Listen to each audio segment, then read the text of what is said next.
Alam mo ba bro, hindi lagi yung pagiging pogi, mayaman o smooth talker ang tunay na nakakaapekto sa isip ng babae.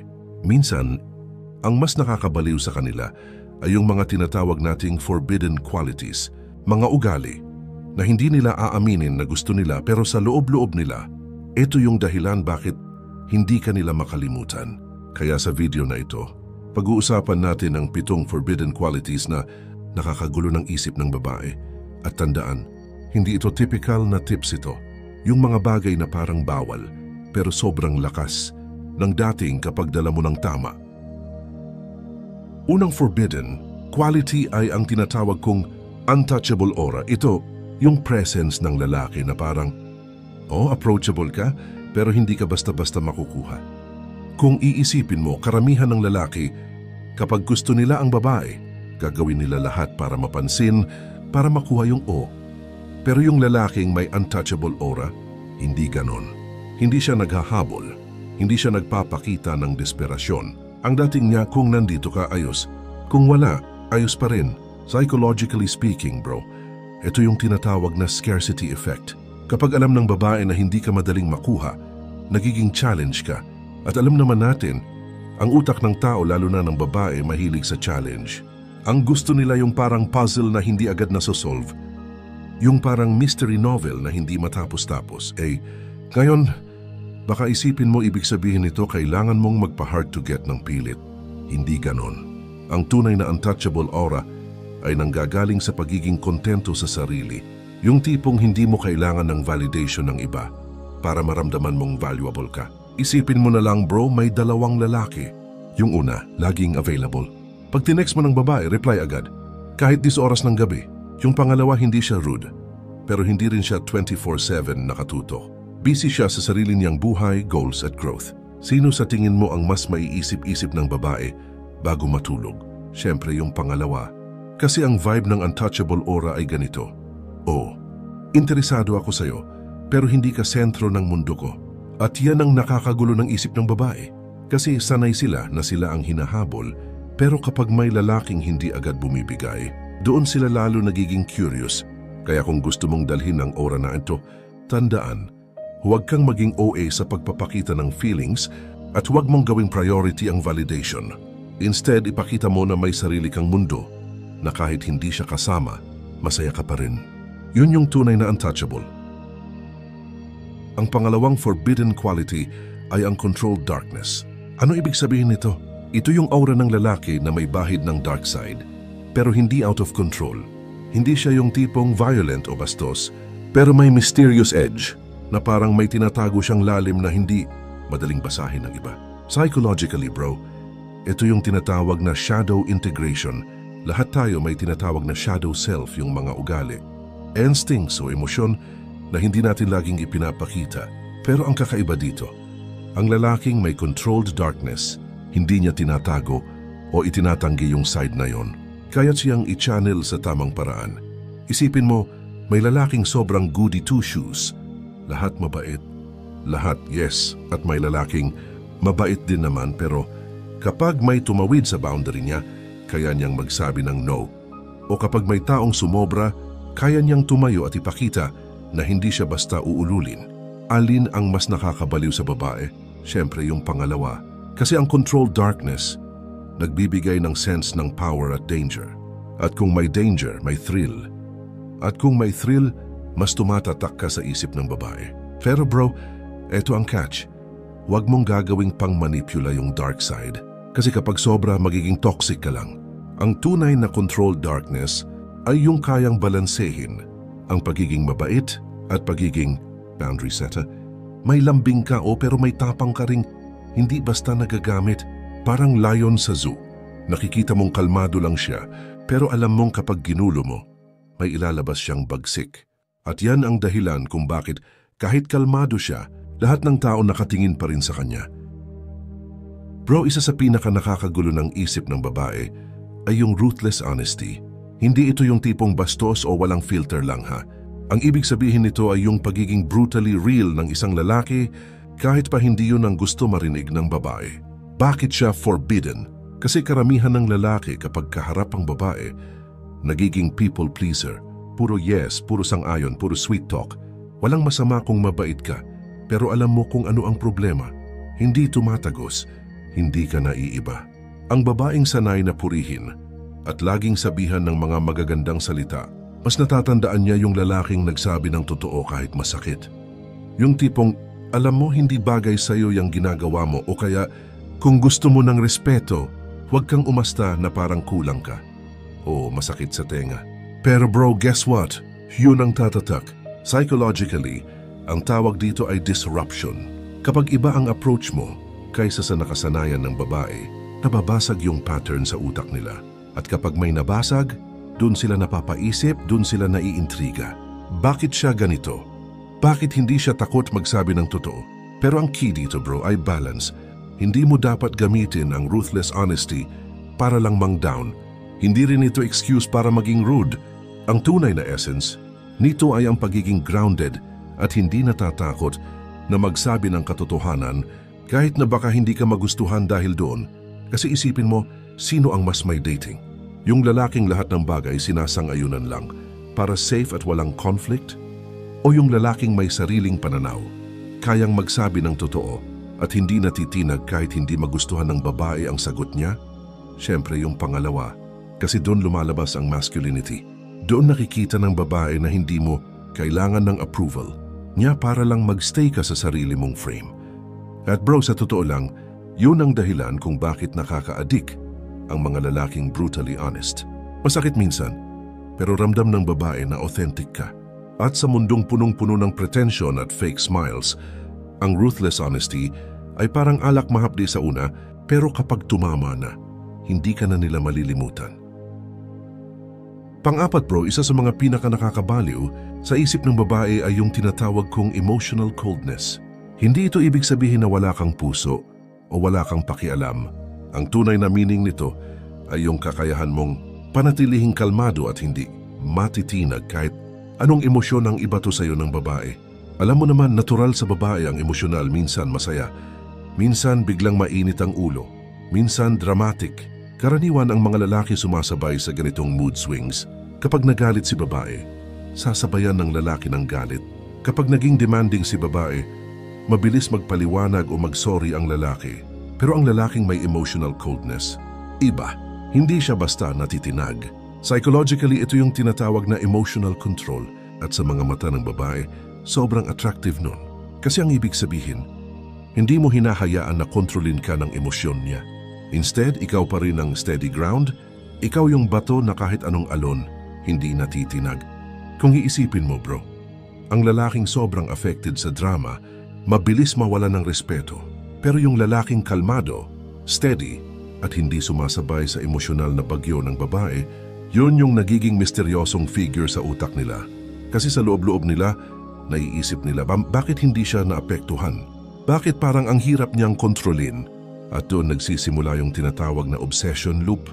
Kapag hindi ka madaling mag-react, mas nagiging curious sila kung ano ba talaga ang nasa isip mo. Kapag hindi ka agad nag-sorry kahit wala ka namang kasalanan, naiisip nila, bakit kaya hindi siya bumibigay? Pero bro, malinaw dapat. Hindi ito pagiging manhid. Hindi ito pagiging walang pakialam. Ang totoong emotional coldness ay yung kaya mong piliin ang battles mo. Alam mong hindi lahat ng away o emosyon ay dapat mong sagutin. Alam mong minsan, ang pinaka-powerful move ay ang pananahimik. Parang chess lang yan. Hindi lahat ng galaw ng kalaban kailangan mong sagutin agad. Minsan, ang pinakamalakas na pihit ay yung hintayin silang maubos sa galaw nila habang ikaw steady lang sa posisyon mo. Kaya kung kaya mong i-develop ang emotional coldness, bro, magiging ibang level ang dating mo. Hindi ka lang basta calm. Magiging tipong lalaki ka na kapag nagagalit siya, mas lalo siyang mahuhulog kasi hindi ka basta natitinag. Panglima bro, isa sa mga pinaka-nakakagulo ng isip ng babae ay yung unapologetic confidence. Hindi ito yung tipong mayabang o nagyayabang ng kung ano meron ka. Ang ibig sabihin nito ay yung klase ng confidence na hindi mo na kailangan pang ipaliwanag o hingi ng permiso ng iba bago ka maging totoo sa sarili mo. Karamihan ng lalaki, kapag kaharap ang babae, naglalagay ng mask. Yung iba sobrang maingat sa kilos. Laging iniisip kung baka hindi niya magustuhan to o baka ma-turn off siya. Ang ending, hindi sila nagiging authentic, kaya hindi rin sila naiiba sa karamihan. Pero bro, ang lalaking may unapologetic confidence, ibang-iba. Siya yung lalaki na tatayo sa paniniwala niya, kahit iba ang opinyon ng karamihan. Siya yung lalaki na papasok sa kwarto at hindi niya kailangang ipagsigawan ang presence niya, ramdam mo na agad. Ang sekreto dito ay yung pagiging comfortable sa sariling skin. Halimbawa, kung may trip kang hobby na hindi mainstream, hindi mo tinatago para lang magmukhang cool. Kung may pananaw ka sa isang bagay, sinasabi mo ng diretso pero hindi rin bastos. At bro, alam mo bang ayon sa psychology, isa sa pinakamagnetic na trait ng tao ay yung tinatawag na self-assurance. Kapag nakikita ng babae na hindi ka nagsusorry sa pagiging totoo mo, mas lalo silang naguguluhan at na-attract. Kasi sanay sila sa mga lalaking laging bumabawi, laging nag-a-adjust, laging naghihingi ng validation. Pero kapag nakita nilang may lalaki na hindi natitinag, hindi nagsusorry sa kung sino siya, doon sila nababaliw. Pero ito ang importante. Huwag mong ipagkamali ang confidence sa arrogance. Ang arrogant, kailangan laging i-prove na siya ang tama, siya ang magaling, siya ang bida. Pero ang unapologetically confident, chill lang. Hindi niya kailangang ipilit ang sarili niya kasi alam niyang sapat na yung actions at presence niya. Parang ganito bro, isipin mo yung dalawang lalaki. Yung isa, kapag hindi nagustuhan ng babae ang opinyon niya, babawi agad at magsosorry para lang magustuhan ulit. Yung isa, kapag hindi nagustuhan ng babae ang opinyon niya, tatango lang at sasabihing, okay, naiintindihan ko, pero ito pa rin ang pananaw ko. Alin ang mas tatatak sa isip ng babae? Siyempre yung pangalawa, kasi hindi mo siya kinokontrol at hindi mo rin hinahayaan na ikaw ang makontrol. Yan ang dahilan kung bakit forbidden ito. Kasi hindi lahat ng babae openly aaminin na gusto nila ito. Sa totoo lang, may mga babae pang mababad trip sa'yo sa una. Pero sa ilalim ng lahat ng yon, curious sila, fascinated sila. At yun yung dahilan kung bakit hindi ka nila basta makakalimutan. Panganim bro, unshakable confidence. Kung may isang bagay na halos lahat ng babae secretly gustong-gusto sa isang lalaki, ito yung confidence na hindi natitinag. Ibang level kasi kapag ang isang lalaki steady at kampante kahit saan mo ilagay. Hindi ibig sabihin nagyayabang ka o maingay ka sa tropa. Hindi rin ito tungkol sa pagiging arrogant o feeling superior. Ang tunay na confidence bro ay tahimik pero ramdam ng lahat. Ang confident na lalaki ay hindi madaling ma-offend. Hindi siya nanginginig. Kapag may mas guwapo, mas mayaman o mas matalino sa paligid, hindi siya nagko-compare dahil alam niya ang value niya. Kapag kausap niya ang babae, hindi siya nag-overthink kung tama ba yung joke niya o kung okay ba yung sagot niya. Wala siyang please like me energy. Instead, ang vibe niya ay parang okay lang kung gusto mo ako, okay din kung hindi. Buo pa rin ako. At dito natataranta ang babae. Bakit? Kasi karamihan ng lalaki ay insecure. Kadalasan, nagre-react agad, nagsiselos agad o nagiging defensive agad. Pero kapag nakita ng babae na ikaw steady lang, parang hindi ka madaling matibag, doon sila mas lalo na attract. Kasi ang isang babae ay instinctively naghahanap ng lalaki na kaya siyang ipagtanggol at kaya ring ipaglaban ang sarili niya sa mundo. Ngayon, paano ba nadidevelop ang unshakable confidence? Hindi ito instant. Hindi rin ito peke-peke lang. Hindi mo kayang magpanggap na confident ng matagal. Ang sikreto ay nasa tatlong bagay: self-awareness, competence at experience. Self-awareness, kilala mo sarili mo, strengths at weaknesses mo. Hindi ka nabibigla kapag may nag-call out sa'yo kasi tanggap mo na. Competence, may alam ka, may skills ka, may ginagawa kang tama sa buhay. Confidence grows kapag meron kang pinaghirapan. Experience, mas maraming beses kang nag-fail at bumangon, mas hindi ka natitinag. Kasi alam mong kahit ano mangyari, kaya mong makasurvive. At dito papasok yung mysterious effect. Kapag confident ka, hindi mo na kailangang habulin ng babae.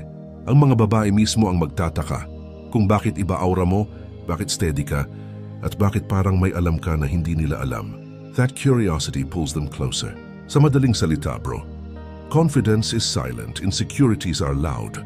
Kung kaya mong maglakad sa mundo na hindi nagpapakitang kailangan ko ng approval, dun ka nagiging magnetic sa mata ng babae.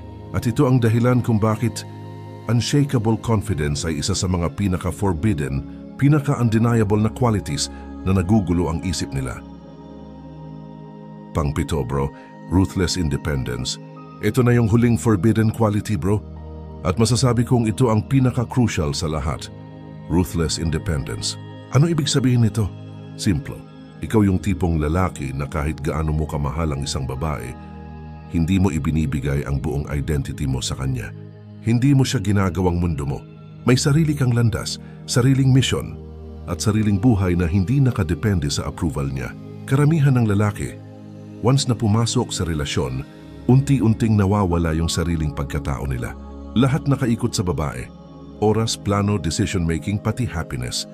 Doon nagkakamali ang marami kasi ang babae, kahit sabihin niyang gusto niyang maging priority, deep inside mas na-attract siya sa lalaking may sariling backbone.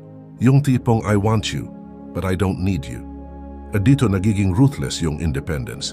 Hindi ito pagiging selfish o walang pake. Ang ibig sabihin lang, alam mong kaya mong mabuhay, mag-thrive, at maging masaya kahit wala siya. At kung sakali mang dumating yung punto na iiwan ka niya, hindi ka babagsak at hindi ka magmamakaawa. Alam mong babangon ka at tutuloy pa rin sa mission mo. Para sa babae, ito ang pinakabaliw na quality. Kasi karamihan sa kanila sanay na kapag gusto sila ng isang lalaki, nagiging dependent ito. Pero kapag ikaw iba, kapag hindi ka kayang kontrolin ng kanyang beauty, ng kanyang mood swings o ng kanyang atensyon, doon siya lalong na-obsess. Kasi ramdam niyang hindi ka ordinaryong lalaki. Paano ba nade-develop ang ruthless independence? 1. Have a mission bigger than her. Kung wala kang passion o goal sa buhay, automatic magiging sentro siya ng mundo mo. Delikado yun. 2. Be comfortable with solitude. Dapat kaya mong maging masaya mag-isa, kaya mong mag-dinner mag-isa, kaya mong mag-travel o mag-workout nang hindi naghahanap ng validation. 3. Detach from outcomes. Hindi lahat ng relasyon tatagal. At kapag natutunan mong tanggapin yon, mas nagiging malakas ka. Sa ganitong mindset, hindi ka nagmamadali, hindi ka natatakot mawalan, at hindi ka natitinag sa drama. Ikaw yung tipong lalaki na, kahit gustong-gusto ka ng babae, lagi siyang may kaba na baka mawala ka kasi hindi ka nakatali sa kanya.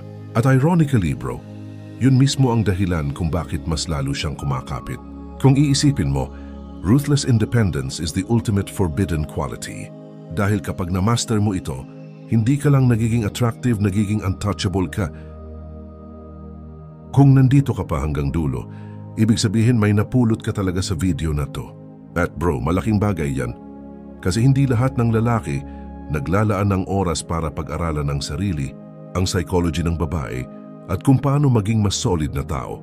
Ikaw, pinili mong mag-invest ng oras dito at yan na agad ang edge mo kumpara sa karamihan. Ngayon, kung sa tingin mo may value itong mga forbidden qualities na shinare ko, simple lang ang hinihingi ko kapalit. I-like mo ang video na to, mag-subscribe, at i-hit ang notification bell. Bakit? Kasi every time na may bago akong upload, gusto kong ikaw ang unang makaalam. Hindi lang ito basta entertainment, para itong series of lessons na pwede mong dalhin sa real life. Isipin mo, bawat video dagdag armas para sa mindset mo. Habang yung iba paulit-ulit na naliligaw, ikaw nag-u-upgrade. At kung gusto mong mas marami pang lalaki ang matulungan, mas marami pang kapatid natin ang ma-educate, isang simpleng share lang sa tropa mo, malaking bagay na. Malay mo, yung isang kaibigan mo na laging broken-hearted dito makahanap ng clarity. O kaya yung barkada mong mabait pero laging naiiwan, dito matututo kung paano tumayo ng mas matatag. At bro, seryoso ako dito. Huwag mong hayaan na maging passive viewer ka lang. Kung may tumama sa iyo na idea sa mga forbidden qualities, i-comment mo dito sa baba. Sabihin mo kung alin sa 7 yon ang pinaka-relevant sa iyo ngayon. Hindi lang ito para makipag-usap ka sa akin, kundi para makita rin ng ibang nanonood na hindi sila nag-iisa sa journey na to. Kasi minsan, isang comment lang ng ibang tao pwede nang maging inspirasyon ng iba. At tandaan mo, lahat ng to, hindi para gawing laro ang babae. Hindi para manipulahin siya. Ang totoong dahilan kung bakit natin pinag-uusapan, to ay para maging mas buo ka bilang lalaki. Kapag naging mas buo ka, mas malinaw ang isip mo, mas kalmado ang kilos mo, at mas grounded ka sa sarili mong value. Doon ka nagiging attractive. Hindi dahil pinipilit mong maging iba, kundi dahil natural mong nilalabas yung best version ng sarili mo.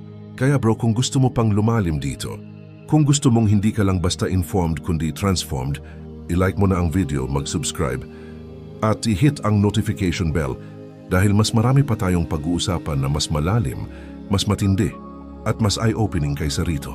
Hindi ko sasabihin kung ano yung susunod, pero siguradong may matututunan ka ulit na hindi mo pa naririnig sa iba.